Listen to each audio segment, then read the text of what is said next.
الله الرحمن الرحيم. الصلاة والسلام عليك يا رسول الله، الصلاة والسلام عليك يا سيدي يا حبيب الله.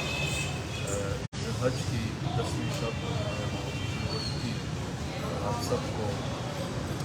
مبارک ہو. صبح انشاءاللہ اللہ تعالیٰ آپ سب کو جو قربانی کا ارادہ رکھتے ہیں اللہ تعالیٰ آپ کو آپ کی قربانی کو بارگاہ میں قبولیت کا درجہ عطا فرمائے اور اس عمل میں اللہ تعالیٰ آپ سب کو اخلاص عطا فرمائے. اللہ تعالیٰ نے قرآن کریم میں ارشاد فرمایا نہ تسلی رب کے قبل اور اپنے رب کے لیے نماز پڑھو اور قربانی کرو. اس پر امام خود الرادی کہتے ہیں کہ یہ آیت قربانی سے واجب ہونے کی دلیل ہے اور فقہائے احناف اسی آیت سے قربانی کے واجب ہونے پر استدلال کرتے ہیں کہ قربانی ہر انسان پر ہر صاحب نصاب مسلمان پر اللہ تعالیٰ نے جو حکم کے واجب ہے.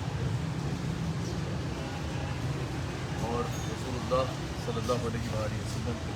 کئی احادیث اس بات پر حضور علیہ السلام کا ارشاد فرمانا ہے کہ جو صاحب نصاب ہونے کے باوجود صاحب استطاعت ہونے کے باوجود اللہ کی راہ میں قربانی نہیں کر رہا، رسول اللہ صلی اللہ علیہ وسلم نے ارشاد فرمایا حضور علیہ السلام نے فرمایا کہ اس کو ہماری عیدگاہ میں آنے کا عیدگاہوں کے قریب آنے کا عیدگاہوں کے قریب نہ آئے اس کو ہماری عیدگاہ میں آنے کا حضور علیہ السلام کے حدیث کے مطابق جتنے لوگ عیدگاہوں میں جاتے ہیں نماز ادا کرتے ہیں عید کی نماز ادا کرتے ہیں وہ یہ حدیث سن لیں اگر وہ صاحب استطاعت ہیں اور صاحب استطاعت ہیں. رسول اللہ صلی اللہ علیہ وسلم نے ارشاد فرمایا کہ جو صاحب استطاعت ہونے کے باوجود قربانی نہیں کر رہا اس کو ہماری عیدگاہوں میں کے قریب آنے وہ ہماری عیدگاہوں کے قریب نہ آئے. تو ہر صاحب ایمان مسلمان کو چاہیے کہ وہ اللہ تعالیٰ کی بارگاہ میں قربانی کرنا اگر وہ اللہ تعالیٰ نے اس کو استطاعت دی ہے وہ صاحب نصاب ہے تو ضرور قربانی کرے. رسول اللہ علیہ السلام کے حدیث ہے حضور علیہ السلام ارشاد فرماتے ہیں کہ اپنی قربانیوں کو بہترین بناؤ کیونکہ قیامت کے دن پل صراط پہ بھی تمہاری سواری ہوگی. رسول اللہ علیہ السلام نے ارشاد فرمایا کہ جب قربانی کے جانور کو ذبح کیا جا رہا ہو تو اس کے قریب کھڑے ہوا کرو، اس کے سامنے کھڑے ہوا کرو کیونکہ جب اس کو اللہ کی راہ میں قربان کیا جاتا ہے جب اس کو ذبح کیا جاتا ہے اس کے خون کا پہلا قطرہ زمین پہ گرنے سے پہلے اللہ تعالیٰ قربانی کرنے والے کے گناہوں کو معاف فرما دیتا ہے. تو اب اس سے اس کی اہمیت کا اندازہ لگائیے. اللہ اکبر. اور یہ یاد رکھیے گا ہر صاحب نصاب مسلمان پر قربانی واجب ہے. ہر صاحب نصاب مسلمان جو ہے اس پر اللہ تعالیٰ کی جانب سے قربانی واجب ہے اور اس پہ فقہائے احناف نے تفصیل سے کلام کیا ہے. یعنی جس کے پاس 7.5 تولہ سونا ہو یا 52 تولہ چاندی ہو یا اس کے برابر رقم ہو یا اس کے برابر جو ہے وہ مال تجارت ہو وہ رقم وہ اگر اس کی ضروریات سے جو ہے وہ بڑھ جائے وہ صاحب نصاب ہے تو اس پر قربانی جو ہے وہ 10 ذی الحج کو واجب ہے. اللہ اکبر. اور یہ بھی ذہن میں رکھیے گا زکوٰۃ کے لیے تو سال گزرنا ضروری ہے نا لیکن قربانی کے معاملے میں اصل میں مجھے تجربہ کم ہے قربانی کے معاملے میں جو ہے وہ اگر انسان 10 ذی الحج کی فجر سے لے کے صبح صادق سے لے کے 10 ذی الحج کی فجر سے لے کے 12 ذی الحج کی مغرب تک بیچ میں کسی وقت بھی اگر وہ صاحب نصاب ہو جاتا ہے تو اس پر قربانی واجب ہو جائے. اچھا بعض لوگ ہمیں جو ہے وہ ایسی بولیاں بولتے نظر آتے ہیں کہ بھائی